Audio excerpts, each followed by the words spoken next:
ప్రస్తుతం మనతో పాటు ఉన్నారు ప్రముఖ జ్యోతిష్యులు వేణుస్వామి గారు. ఇప్పుడు వారితో మాట్లాడి మరిన్ని విషయాలు తెలుసుకుందాం. ముఖ్యంగా మనకెన్నో సందేహాలు ఉంటూ ఉంటాయి, వాటి గురించి అడిగి తెలుసుకునే ప్రయత్నం చేద్దాం. నమస్కారం అండి. నమస్తే తల్లి. ఓం నమో వెంకటేశాయ. వెంకటాద్రి సంస్థానం బ్రహ్మాండే నాసికించిన వెంకటేశ సమోదేవో నా భూతో నా భవిష్యతి. ఇప్పటి వరకు కూడా రకరకాల విపత్తులు అయితే మనం చూసాం.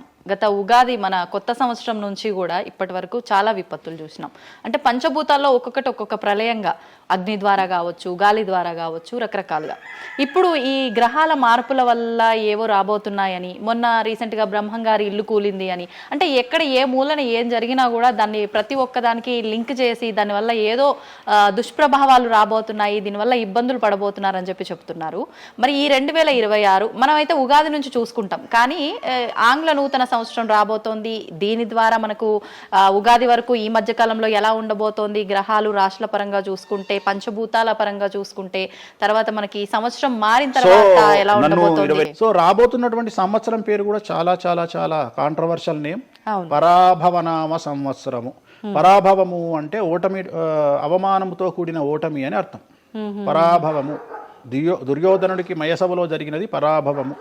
సో అలాంటి పరాభవము ఎవరికి జరుగుతుంది అంటే, ఎవరి జాతకంలోనైతే ఏలినాటి శని ఉందో, 6వ స్థానంలో శని ఉన్నాడో, 8వ స్థానంలో శని ఉన్నాడో, 12వ స్థానంలో గురువు ఉన్నాడో, వాళ్లకు ఈ సంవత్సరం సంచలనాలు ఉండబోతా ఉన్నాయి. అది మేషరాశి కావచ్చు, మీనరాశి కావచ్చు, సింహరాశి కావచ్చు.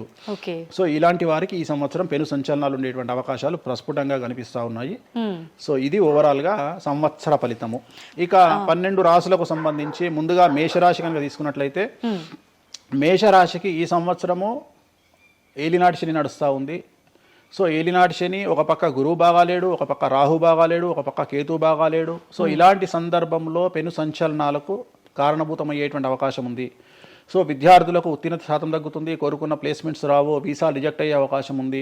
ఉద్యోగస్తులకు పై అధికారుల వల్ల సమస్యలు ఉంటాయి, ప్రమోషన్లు ఆగిపోతాయి. సో బదిలీలు చాలా దూరంగా బదిలీలు అయ్యే అవకాశం కనిపిస్తూ ఉంది. రాజకీయ నాయకులకు ఫెయిల్యూర్స్ కనిపిస్తూ ఉన్నాయి, ఉన్న పదవులు కోల్పోయే అవకాశం కనిపిస్తుంది, ఎన్నికలలో ఓటమి కనిపిస్తూ ఉంది. రైతులకు మొదటి పంట కంటే రెండవ పంట బాగుండే అవకాశం ఉంది. కళాకారులకు, క్రీడాకారులకు అవకాశాలు తగ్గిపోయి ఆదాయం తగ్గిపోయే అవకాశం ఉంది. స్త్రీలకు సంబంధించి భర్తల మధ్యన గొడవలు అయ్యే అవకాశం ఉంది. అలాగే వ్యాపారస్తులకు, బ్యూరోక్రాట్లకు ఈ సంవత్సరం ఏసీబీ, సిబిఐ, సిఐడి లాంటి కేసులు లేదా ఈడీ కేసులు కనిపిస్తూ ఉన్నాయి. ఈ సంవత్సరం ఓవరాల్గా మేషరాశి వాళ్ళని తీసుకుంటే న్యాయపరమైన ఇబ్బందులు, ఆర్థికపరమైన ఇబ్బందులు, ఆరోగ్యపరమైన ఇబ్బందులు, తండ్రికి సంబంధించిన అపమృత్యు గండము,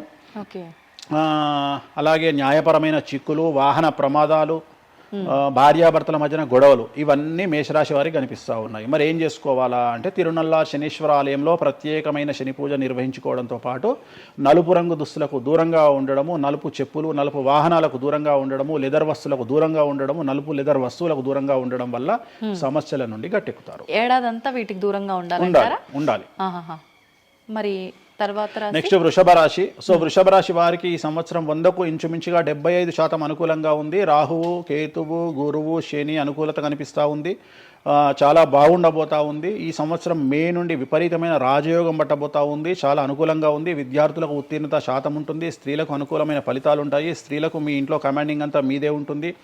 రాజకీయ నాయకులకు ఎన్నికలలో విజయాలు సాధిస్తారు. డబ్బులు ఎక్కువ ఖర్చైనా విజయాలు సాధిస్తారు. అలాగే రైతులకు 2 పంటల దిగుబడి, రాబడి బాగుంటుంది. విద్యార్థులకు కోరుకున్న ప్రదేశాల్లో సీట్లు వస్తాయి. ఉత్తీర్ణత శాతం పెరుగుతుంది.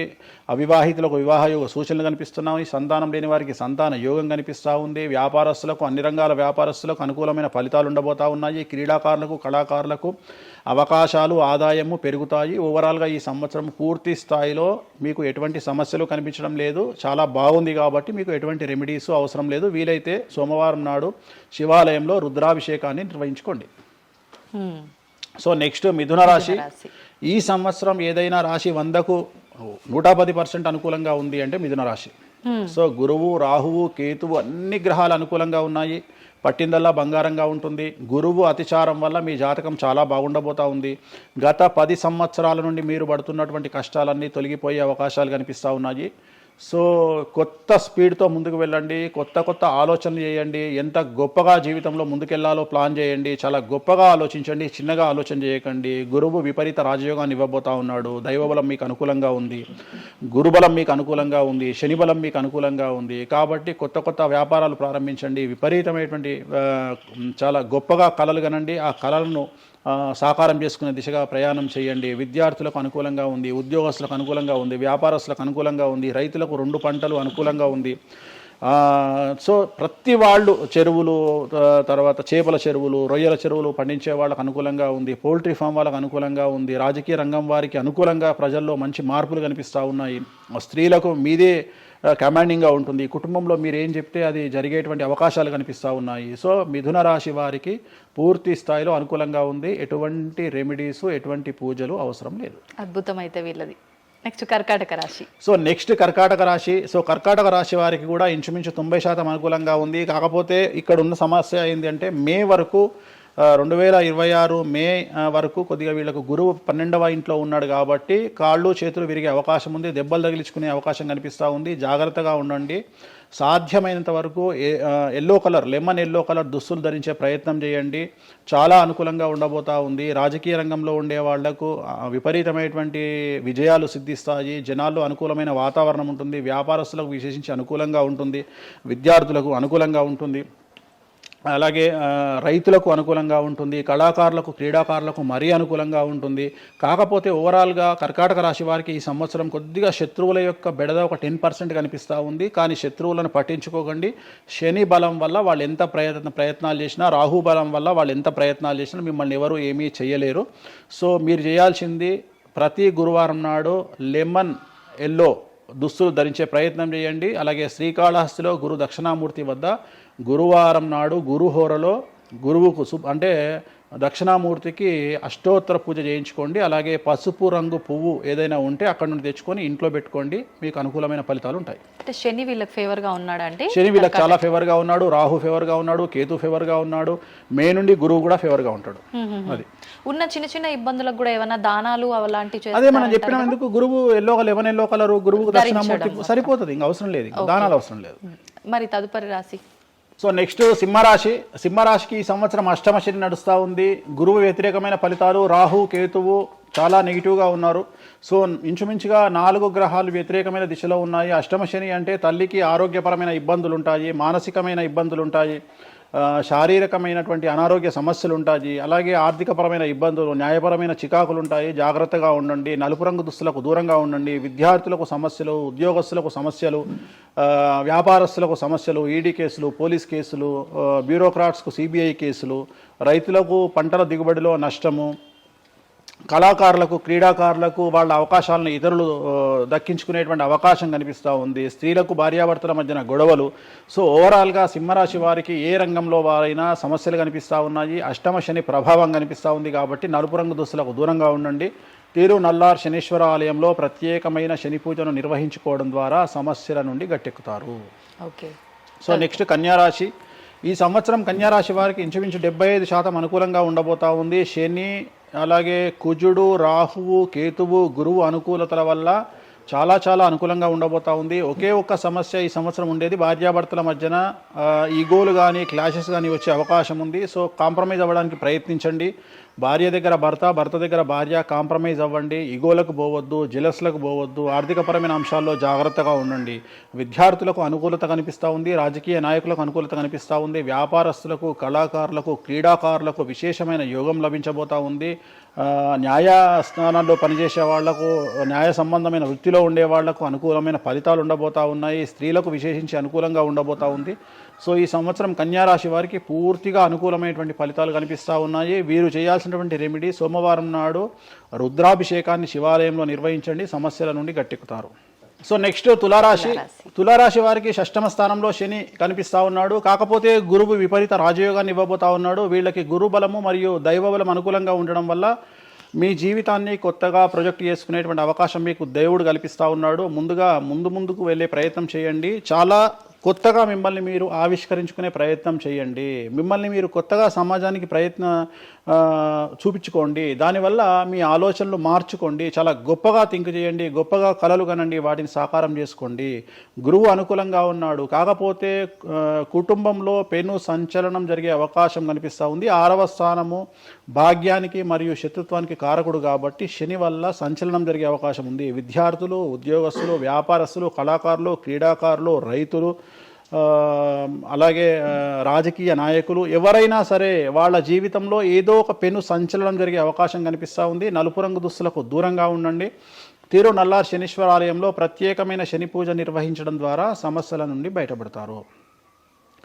నెక్స్ట్ వృశ్చిక రాశి వారికి అర్ధాష్టమ శని వెళ్ళిపోయింది. శని గురువులు అనుకూలంగా ఉన్నారు, రాహు కేతువులు అనుకూలంగా ఉన్నారు. కళాకారులు, క్రీడాకారులు, ఉద్యోగస్తులు, విద్యార్థులు, వ్యాపారస్తులు, రైతులు, రాజకీయ నాయకులు, స్త్రీలు, అన్ని రంగాల వారికి పూర్తిగా 100కి 100% అనుకూలంగా ఉన్నటువంటి రాశి వృశ్చిక రాశి. పూర్తి స్థాయిలో విశాఖ 4, అనురాధ 1, 2, 3, 4, జ్యేష్ఠ 1, 2, 3, 4, 9 పాదాల వారికి విశేషించి రాజయోగంగా భావించాల్సి ఉంటుంది. మే వరకు విపరీత రాజయోగం కనిపిస్తూ ఉంది. మే తదుపరి కూడా అనుకూలమైన ఫలితాలను పొందుతారు. కాబట్టి వీరికి ఎటువంటి రెమెడీసు, ఎటువంటి పూజలు అవసరం లేదు. చాలా గొప్పగా కళలు కనండి, మీకు ఉన్నటువంటి కళలను సాకారం చేసుకోండి. మీకు ఎటువంటి రెమెడీస్ కూడా అవసరం లేదు. నెక్స్ట్ ధనుసు రాశి వారికి అర్ధాష్టమ శని నడుస్తూ ఉంది. అర్ధాష్టమ శని అనేటువంటిది డబ్బులను అధికంగా ఇచ్చి ఆ డబ్బుల ద్వారా సమస్యలు తెచ్చేటువంటి ఒక పరిస్థితి. అంటే డబ్బులు లేకపోతేనే సమస్యలు అంటారా? డబ్బులు ఉంటే కూడా సమస్యలు. డబ్బులు ఉన్నప్పుడు వాటిని మనం ఖర్చు చేసే విధానంలో సమస్యలు, వాటిని మనం ఎలా సమాజంలో ఖర్చు పెట్టబోతున్నామనే సమస్యలు ఏర్పడేటువంటి అవకాశం ఉంది. కాబట్టి మీరు ఇన్వెస్ట్మెంట్ చేయడంలో కానీ, అప్పులు ఇవ్వడంలో కానీ, ఎవరికైనా అప్పులు ఇవ్వడంలో కానీ, చిట్టీలు వేయడంలో కానీ, సహాయం చేయబోయేటప్పుడు కానీ జాగ్రత్తలు తీసుకోండి. ఎటువంటి పరిస్థితుల్లోనూ డబ్బులు ఎవరికి ఇవ్వవద్దు. సో ధనుస్సు రాశి వారికి డబ్బు పరంగా సమస్యలు ఏర్పడే అవకాశం ఉంది. రాక డబ్బులు వచ్చినాయి కాబట్టి తీసుకెళ్ళి వేరే వాళ్ళకి ఇచ్చి మోసపోయే అవకాశాలు కనిపిస్తూ ఉన్నాయి. ఈ ఒక్క విషయంలో ధనుసు రాశి వాళ్ళు జాగ్రత్తలు తీసుకుంటే విద్యార్థులకు, ఉద్యోగస్తులకు, కళాకారులకు, క్రీడాకారులకు, రాజకీయ నాయకులకు, స్త్రీలకు, వ్యాపారస్తులకు, రైతులకు, అన్ని రంగాల వారికి ఈ సంవత్సరం అనుకూలంగా ఉంటుంది. ఓన్లీ మీరు చేయాల్సిన రెమెడీ నలుపు రంగు దుస్తులకు దూరంగా ఉండండి. తిరునల్లార్ శనీశ్వర ఆలయంలో ప్రత్యేకమైన శని పూజ నిర్వహించడం ద్వారా సమస్యల నుండి గట్టెక్కుతారు. నెక్స్ట్ మకర రాశి వారికి ఈ సంవత్సరం చాలా అనుకూలంగా ఉంది. ఈ సంవత్సరం అండర్లైన్ చేయాల్సిన విషయం ఏమిటంటే మకర రాశి వారికి భార్యాభర్తల మధ్యన గ్యాప్ ఏర్పడేటువంటి అవకాశం ఉంది. గొడవలు వచ్చే అవకాశం ఉంది. ఈగోస్ వల్ల కానీ వేటి వల్ల అయినా సమస్యలు వచ్చే అవకాశం ఉంది. అది కాకుండా విద్యార్థులకు అనుకూలతలు ఉంటాయి, ఉద్యోగస్తులకు అనుకూలతలు ఉంటాయి, రైతులకు 2 పంటల దిగుబడి రాబడి ఉంటుంది. అలాగే రాజకీయ నాయకులకు సమాజంలో మంచి పేరు ప్రఖ్యాతులతో పాటు పదవులు సిద్ధిస్తాయి. రైతులకు 2 పంటల దిగుబడి రాబడి ఉంటుంది. వ్యాపారస్తులకు రూపాయికి 100 రూపాయల లాభం ఉంటుంది. స్త్రీలకు కోరుకున్నటువంటి ఫలితాలు ఉంటాయి. అన్ని రంగాల వారికి అనుకూలమైన ఫలితాలు మకర రాశి వారికి ఉండబోతా ఉన్నాయి. వీరు సోమవారం నాడు శివాలయంలో రుద్రాభిషేకం నిర్వహించుకున్నట్లయితే సమస్యల నుండి గట్టెక్కుతారు.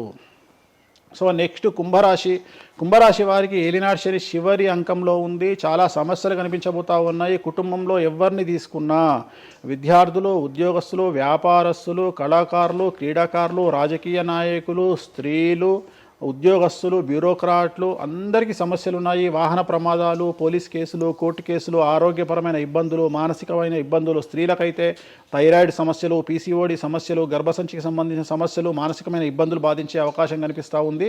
జాగ్రత్తగా ఉండండి. నలుపు రంగు దుస్తులకు దూరంగా ఉండండి. శనివార నియమాన్ని పాటించండి. సప్త శనివార వ్రతాన్ని పాటించండి. సప్త శనివార వ్రతం అంటే శనివారం నాడు శ్రీ వెంకటేశ్వర స్వామి వారికి సంబంధించినటువంటి వ్రతము. ఇది పుస్తకం మీకు మార్కెట్లో దొరుకుతుంది. తీసుకొచ్చుకొని 7 వారాల పాటు 7 శనివారాల పాటు చేయండి. సమస్యల నుండి గట్టెక్కుతారు. ఇక చివరిది లాస్ట్ది అనేటువంటిది మీనరాశి వారికి ఈ సంవత్సరం జన్మశని నడుస్తూ ఉంది. జన్మశని చాలా డేంజరస్గా ఉండబోతూ ఉంది. ఏ రంగంలో ఉండే వారికైనా ఈ సంవత్సరం సమస్యలు తప్పవు. ఆర్థికంగా, సామాజికంగా, న్యాయపరంగా, ఆరోగ్యపరంగా, వాహన ప్రమాదాలు అవ్వచ్చు, ఆర్థికపరమైన నష్టాలు అవ్వచ్చు, పోలీస్ కేసులు అవ్వచ్చు, ఇంట్లో తల్లిదండ్రులు ఒకళ్లకు ప్రాణగండాలు అవ్వచ్చు, భార్యాభర్తల మధ్యన గొడవలు అవ్వచ్చు. మరీ ముఖ్యంగా ఈ సంవత్సరం మీనరాశి జాతకులు ఉండేటువంటి ఇళ్లలో మగవాళ్లకు సంపాదన లేకుండా ఖాళీగా ఉండడం వల్ల ఆడవాళ్ళు మాత్రమే సంపాదించి, ఆడవాళ్ల ఉద్యోగంతో డబ్బులు సంపాదించి, ఆడవాళ్ళ అంటే భార్యల మీదనో, ఆడవాళ్ళ కూతుళ్ళ మీదనో, తల్లి మీదనో బ్రతికేటువంటి పరిస్థితి మగవాళ్లకు ఉండే అవకాశం ఉంది. కాబట్టి ఈగోలను చంపుకోండి. సో ఆడవారిని ఆడవారి మీద బ్రతకడానికి సిద్ధపడండి, కష్టపడండి, మానసికంగా సంసిద్ధులుగా ఉండండి. అంటే అలాంటి ఒక కండిషన్ ఈ సంవత్సరం ఉండబోతా ఉంది. ఈ ఒక్క సంవత్సరాన్ని కనుక మీరు దాటగలిగితే మీ జీవితంలో మంచి మంచి మంచి పొజిషన్లకు వెళ్తారు. సో నలుపు రంగు దుస్తులకు దూరంగా ఉండండి, రాత్రిపూట ప్రయాణాలు చేయకండి, వాహన ప్రమాదాలు జరిగే అవకాశం కనిపిస్తూ ఉంది, జన సమూహం ఉన్నటువంటి ప్రాంతాలకు వెళ్ళకండి. సో జాగ్రత్తలు తీసుకోండి, నలుపు రంగు దుస్తులకు దూరంగా ఉండండి. తిరునల్ల శనీశ్వర ఆలయంలో ప్రత్యేకమైన శని పూజ నిర్వహించడం ద్వారా సమస్యల నుండి బయటపడతారు. ఇప్పుడు ఈ రాశి ఫలాల్ని ఈ మధ్యకాలంలో చాలా మంది ఫాలో అవుతున్నారండి. ఇది అక్షరం అంటే పేరులో మొదటి అక్షరాన్ని బట్టి ఫాలో అవ్వాలా, లేదంటే డేట్ ఆఫ్ బర్త్ బట్టి వచ్చే రాశిని ఫాలో ఇది అవ్వాలా? పేరులో దాని సంబంధం లేదు, డేట్ ఆఫ్ బర్త్ ప్రకారం చూసుకోవాలి. రెండోది ఇది గోచారం, గ్రహచారం వేరు, గోచారం వేరు. ఇది జస్ట్ గోచారం ప్రకారం ఎలాగైతే మనము సౌరమానం ప్రకారము మనం చూసుకుంటామో అలా ఇది ఓన్లీ చాంద్రమానం ప్రకారము మీ నక్షత్రం ప్రకారం చూసుకోవాల్సిందే. మళ్ళీ వ్యక్తిగతమైన జాతకం వేరు. అంటే ఒక 3-4 రాశులు మినహాయించి అన్ని రాశుల వారికి కొంచెం ఇబ్బందికర పరిస్థితులే ఉన్నాయి. దానికి మీరు చెప్పిన రెమెడీస్ చేసుకుంటే సరిపోతుంది. అసలు నువ్వు జనవరి 1కు ముందు నా దగ్గరికి ఇంటర్వ్యూకి ఎందుకు వచ్చినావు? ఎందుకు రావు? ఉగాది కదా నువ్వు రావాలి. ఉగాదిది సపరేట్, అప్పుడు కొత్త పంచాంగం దృష్ట్యా ఇది సపరేట్. క్వశ్చన్ లేదు. ఎందుకని? తప్పు. దీనికి ఆన్సర్ చెప్పినాకనే ముందరకు పోవాలి మనం. ఉగాది 2026 మార్చి 19 నాడు శ్రీ పరాభవన సంవత్సరం వస్తుంది. దానికి కదా మనం పంచాంగం తీసుకోవాలి. నేను ఎందుకు ముందుగా వచ్చానంటే నేను దానికి ఆన్సర్ చెప్తా. మీరు ఎట్లాగో బిజీ పూజల్లో, మళ్ళీ నాకు అవకాశం దొరుకుతుందో లేదో తెలియదు. కాదు కాంపిటీషన్ జీవితములో నిన్ను నువ్వు నిలబెట్టుకోవడానికి కొత్తదనాన్ని ఎంచుకొని నిన్ను నమ్ముకున్నటువంటి ఓనర్కు నీ పూర్తి కర్త కర్మ క్రియ నీ రిజల్ట్ను ఇవ్వడానికి నువ్వు చేస్తున్నటువంటి ఒక ప్రయత్నం, నిన్ను నువ్వు జనాల్లో కొత్తగా ప్రొజెక్ట్ చేసుకోవడానికి చేస్తున్నటువంటి ప్రయత్నం. అదే ప్రయత్నం వేణుస్వామి చేసిండు కామాఖ్య విషయంలో. అమ్మా ఇట్లొచ్చారా? అర్థమైందా? కాబట్టి జనాల్లో కొత్తదానంలో కొత్తగా వస్తే నువ్వు గదే యాంకరింగ్ నేర్చుకున్నావు, గాయన గదే అడ్వకేట్ చదువుకుండు, గా టీవీ ఛానల్ గదే చేసింది. మరి గా టీవీ ఛానల్ ఏమో ప్రైమ్ టైమ్ స్లాట్ 2 లక్షలు ఎట్లా పోతుంది? పనికి వాళ్ళ చిన్న ఛానల్ 2000 ఎందుకు పోతుంది అంటే వాళ్ళు కష్టపడడానికి వాళ్ళు చేసిన స్టింగ్ ఆపరేషన్లు కావచ్చు, వాళ్ళు జీవితాన్ని నాశనం చేసిన విధానం కావచ్చు, వాళ్ళకి ఆ పేరు వచ్చింది. సో అట్లనే వేణుస్వామి కష్టపడి ఈ స్థాయికి రావడానికి వేణుస్వామికి అంటూ ఒక బ్రాండ్ ఉన్నది. సో రెండవది, ఇదే సంవత్సరం ఇదే ఛానల్లో 2025 శివ అనే ఒక యాంకర్ కు నేను ఇంటర్వ్యూ ఇచ్చిన. అందులో చాలా విషయాలు చెప్పిన. ఏమేం చెప్పినా, ఈ సంవత్సరము రైలు ప్రమాదాలు ఎక్కువ అని చెప్పిన, విమాన ప్రమాదాలు ఎక్కువ అని చెప్పిన. చెప్పంగా వెనకకెంచి వచ్చి వీడికి పని పాట లేదు, వీడు పొద్దుగాలు లేస్తే ఇటువే మాట్లాడతాడు అని తిట్టిరు నన్ను. మరి అయినప్పుడు ఒక్కడన్నా పెట్టడేంద్రా? పెట్టాలే కదా. ఎందుకు పెట్టారు అంటే చివరికి జ్యోతిష్యం చెప్పుకునే స్వేచ్ఛ కూడా మా బొందకు లేకుండా చేసిరు. జ్యోతిష్యంలో అరే ఇప్పుడు నా సొంత కవిత్వం కాదు, ఎవరిని అడిగినా చెప్తారు. ఈ సంవత్సరం గురువు అధిపతి కమాండర్ కేతువు అన్ని క్లియర్గా ఉన్నాయి. కేతువు అంటే మోక్షకారకుడు, భక్తికారకుడు. ఈ సంవత్సరం 2026లో ఎక్కడైతే జనాలు గుమిగూడు ఉంటారో అక్కడ ప్రాబ్లమ్స్ వస్తాయి. అది రేపు జరగబోయేటువంటి పుష్కరాలు కావచ్చు, రేపు జరగబోయే సమ్మక్క సారక్క పండగ కావచ్చు, లేకపోతే దేవాలయాల్లో ముక్కోటి ఏకాదశి కావచ్చు, ఎక్కడైతే భక్తి భావం ఉంటుందో అక్కడ చాలా పెద్ద పెను ప్రమాదాలు సంచలనాలు జరుగుతాయని శాస్త్రం చెప్తుంది. శాస్త్రం చెప్పినప్పుడు ఆ శాస్త్రాన్ని వేణుస్వామి చెప్తున్నాడు. దీన్ని కూడా తప్పు తీసుకుపోయి వేణుస్వామి ఏలినాడు శని నడుస్తుంది మేషరాశికి, మేషరాశి బాగుండదు అని చెప్పాలి కానీ మేషరాశి సూపర్ స్టార్లు అవుతారని నేనెందుకు చెప్తా అంటే, ఒక చూసిన వేణుస్వామి మన ఒక ఆమె నేను మీనరాశి బాగాలేదంటే మీనరాశికి బాగాలేదని చెప్తున్నా వేణుస్వామి ఎట్టడే ఎప్పుడు వేణుస్వామి అని ఇట్లా ఊతుంది, ఇట్లనే ఊతుంది ఆమె, ఇట్లనే అంటుంది వేణుస్వామి చెప్పిండు అని తిట్టింది. నువ్వు నమ్మవమ్మా, ఆమె అమెరికా నుండి పంచుప్రభాకర్ అని ఒక ఆయన ఉంటాడు, ఆయన తిట్టిండమ్మా ఆ బూతులు భగవంతా నేనైతే తెల్లారి చచ్చిపోతుండే. అంటే వాళ్ళిద్దరికి ఫైటింగ్ జరిగి గదే మీనరాశి అని చెప్తున్నాను నేను. ఆమె మీనరాశి అంట, గదే మీనరాశి అంటున్నాను నేను. అంటే నేను చెప్పేది అదే. నేను చెప్పేది ఫస్ట్ శనీశ్వరుడు కాదు, శనేశ్వరుడు. శనీశ్వరుడు అని ఎందుకు వచ్చింది అంటే, ఒకరోజు శని శంకరుడు ఇద్దరు కలిసినప్పుడు శంకరుడు శనిని అడుగుతాడు, ఏందా నేను చూస్తే పెద్ద అందరు భయపడుతున్నారు, చాలా పెద్ద పెద్ద వాళ్ళు భయపడుతున్నారు, నువ్వు తోపు తురుమట కదా అంటాడు. అంటే నేను తోపు తురుమా కాదా, రేపు చెప్తా నీ సంగతి అంటాడు. ఎవరు శని ఈశ్వరుని అంటాడు. అంటే ఏంది అంటే, రేపు నీ టైం వచ్చింది నీ సంగతి ఏందో చెప్తా అంటాడు. అంటే తెల్లవారి పొద్దున సూర్యోదయానికి శంకరుడు పోయి ఒక చెట్టు తొర్రలో దాచుకొని సాయంత్రం సూర్యాస్తమయం వరకు చెట్టు తొర్రలోనే ఉంటాడు. ఉండి బయటకు వస్తాడు.